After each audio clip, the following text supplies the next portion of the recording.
My name's Samuel Agnew. I'm a research student at the Rochester Institute of Technology and a long-term resident of Merrimack, New Hampshire.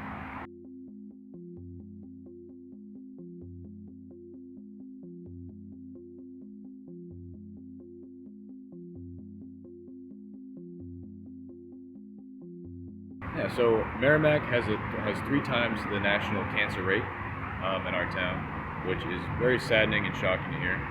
Mainly in ovarian and thyroid cancer, which ovarian cancer is very deadly, and thyroid cancer can be deadly, but can also be treated.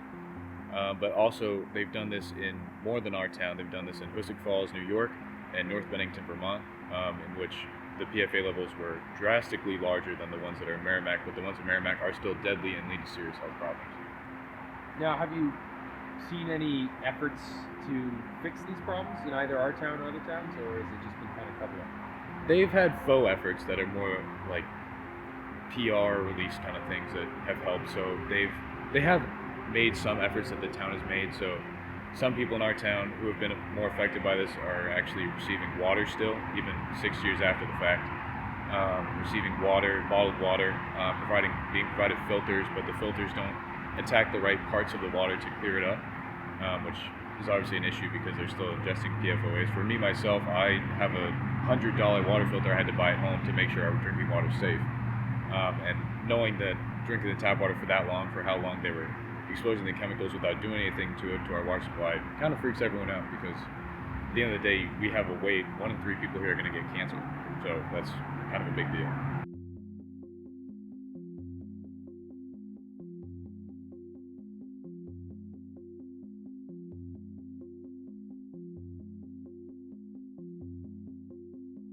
Yeah, it's forever chemicals, right? Yep, it stays in your body all the time.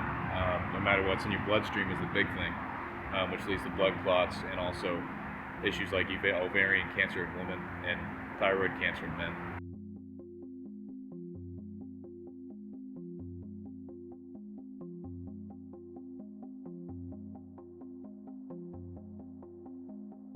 Having talked to a toxicologist about this, they definitely skewed the data when the state actually did the research. So when I was talking to the toxicologist, they said that to actually have a good case study to compare chemical exposures, you have to have a good sample to compare it to. And the one they compared Merrimack to is Litchfield, which is directly next to the river, and bordering is the town that borders the Saint Gobain factory.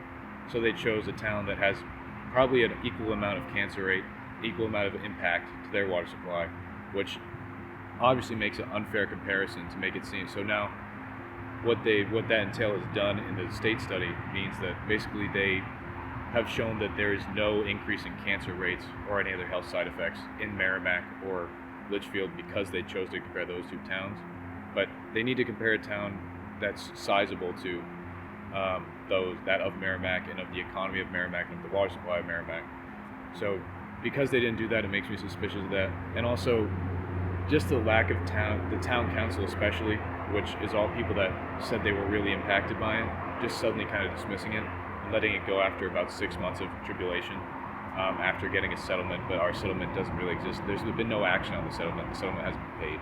So that also doesn't make sense to me. So I would imagine, in my mind, it makes sense that they would have paid off the state somehow. And even before that, I think they paid off health inspectors as well, because there was a whistleblower in the actual factory that said that months beforehand, or years beforehand actually, that they had told him to look the other way when it came to the issue that was causing the chemical leak. And then he eventually got fired because he wouldn't leave it go away. He's still anonymous, but it's a good thing that he came out with that.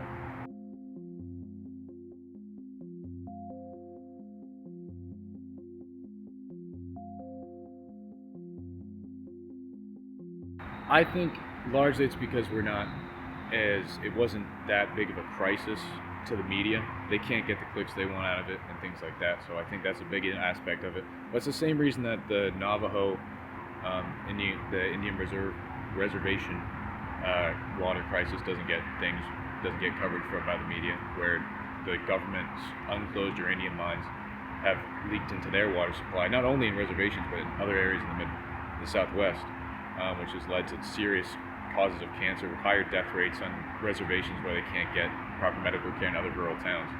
and that also doesn't get mitigated. I think that's partially because of who it's affecting. But here, I think that it's just not news necessarily.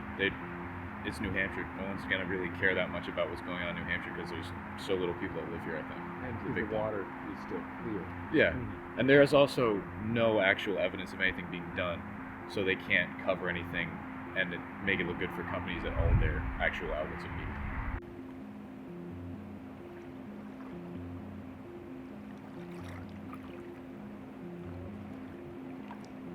I think it's important that everyone knows at least a little bit about what they're ingesting, especially when it comes to water, which is a sacred human right to have. And I think it's the basic, everyone knows it's the basic building block of life. You can't have life without water, and when that water is compromised, it definitely becomes more important to know what's in the water and what's going on with it. Absolutely. Because I mean, this is probably leached into our natural water sources like lakes and rivers just inevitably. Yeah. So it's going to affect wildlife. Yeah, the Sauhegan River, which is the one that the plant is on, is contacts hundreds of miles of towns all over New Hampshire, and it goes into Massachusetts as well. So I don't think it's far-fetched to say that many towns have been affected by this. Maybe not as much as Merrimack because of our closeness to the plant, but I think that definitely other towns have been affected by this, and you can see it in the wildlife too. Now, do you see this getting better, or do you think it's going to stay stagnant? I think if no one brings it up, it'll stay stagnant. But as long as people take personal action, it doesn't make it right, but it'll make people healthier to take personal action on it. I don't think people should forget or forgive Saint Gobain by any means. They've done this in multiple towns, and it's not a forgivable act. But my hopes are high because I think people are paying more attention to it now. They're more aware, so if anything like this would happen again in the area, which God forbid, but if it does, I think people would have much more outrage about it because they'd be more educated about it. And I think since Flint, Michigan, and other water crises have arisen across America and gotten media coverage, it's definitely been more in the public eye. So I think my hopes are high that water injustices all across the country and here will be